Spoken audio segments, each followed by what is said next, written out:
ప్రధాని నరేంద్ర మోదీ పాక్లో పర్యటించిన వారంలోనే ఆ దేశం నుంచి వచ్చిన ఉగ్రవాదులు పంజా విసిరారు. దేశంలోనే అత్యంత కీలకమైన వైమానిక స్థావరాన్ని లక్ష్యం చేసుకుని దాడికి తెగబడ్డారు. పంజాబ్లోని పఠాన్కోట్ వైమానిక స్థావరంలోకి ఈ తెల్లవారుజామున చొరబడిన జైషే మహమ్మద్కు చెందిన తీవ్రవాదులు మెరుపు దాడికి దిగారు. ఈ దాడిని సమర్థంగా ఎదుర్కొన్న భద్రతా సిబ్బంది 10 గంటల్లోనే 4 తీవ్రవాదులను మట్టుబెట్టాయి. పరస్పర కాల్పుల్లో 3 వైమానిక సిబ్బంది ప్రాణాలు కోల్పోగా మరో 6 గంటలు శ్రమించి వైమానిక స్థావరంలో నక్కిన చివరి తీవ్రవాదిని కూడా హతమార్చారు. దాయాది దేశం పాక్తో ద్వైపాక్షిక సంబంధాలు మెరుగుపరుచుకునే దిశలో ప్రధాని నరేంద్ర మోదీ ఆ దేశంలో ఆకస్మిక పర్యటన చేసి వారం రోజులు గడిచిన వేళ పాకిస్తాన్ నుంచి వచ్చిన తీవ్రవాదులు మరోసారి దాడికి తెగబడ్డారు. దేశానికి అత్యంత కీలకమైన పంజాబ్లోని పఠాన్కోట్ వైమానిక స్థావరంపై దాడికి ప్రయత్నించారు. ఈ తెల్లవారుజామున జైషే మహమ్మద్ ఉగ్రవాద సంస్థకు చెందిన వారిగా చెబుతున్న 5 ముష్కరులు MiG-29 యుద్ధ విమానాలు, అధునాతన హెలికాప్టర్లు ఉండే పఠాన్కోట్ వైమానిక స్థావరంపై దాడికి తెగబడ్డారు. తెల్లవారుజామున 3:30 ప్రాంతంలో సైనిక దుస్తుల్లో వైమానిక స్థావరంలోకి ప్రవేశించిన ఉగ్రవాదులు ఒక్కసారి కాల్పులకు తెగబడ్డారు. వెంటనే అప్రమత్తమైన అక్కడి భద్రతా బలగాలు ముష్కరులను గుర్తించి ఎదురుకాల్పులు ప్రారంభించాయి.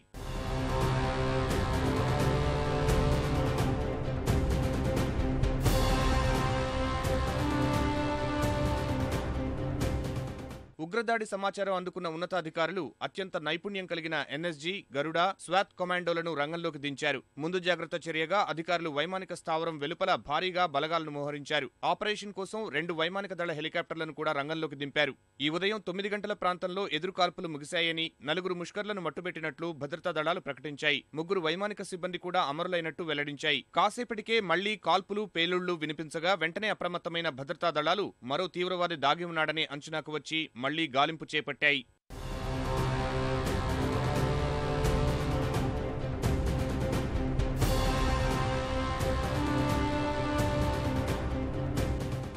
చివరి తీవ్రవాదిని మట్టుబెట్టేందుకు భద్రతా దళాలకు చాలా సమయం పట్టింది. దాదాపు 16 గంటల ఆపరేషన్ తర్వాత 5వ ఉగ్రవాదిని కూడా హతమార్చినట్టు సమాచారం వచ్చింది. ఈ ఘటనపై ప్రకటన చేసిన జాతీయ భద్రతా సలహాదారు అజిత్ దోవల్, తీవ్రవాదులు RDX వంటి పేలుడు పదార్థాలతో వైమానిక స్థావరం వెనుకవైపు ఉన్న అడవి నుంచి చొరబడి ఉంటారని చెప్పారు. వారు ప్రధాన స్థావరం వరకు చేరుకోలేదని, భోజనశాల వద్దే భద్రతా దళాలు ఎదుర్కొన్నాయని తెలిపారు.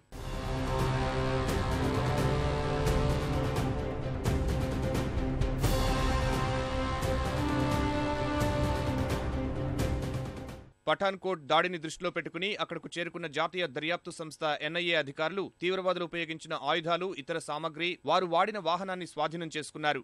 శుక్రవారం జమ్మూ పఠాన్కోట్ జాతీయ రహదారిపై వెళ్తున్న గుర్దాస్పూర్ SP సల్వీందర్ సింగ్ ను 4 సాయుధులు ఎత్తుకెళ్లిన ఘటనకు పఠాన్కోట్ వైమానిక స్థావరంలో దాడికి సంబంధం ఉందని భావిస్తున్న అధికారులు ఆ కోణంలో దర్యాప్తు కొనసాగిస్తున్నారు. పాకిస్తాన్ ISIతో సంబంధాలు ఉన్నాయన్న అనుమానాలతో ఇటీవల అరెస్టైన మాజీ IAF ఉద్యోగిని కూడా పఠాన్కోట్ దాడి ఘటన కోణంలో పోలీసులు ప్రశ్నిస్తున్నారు.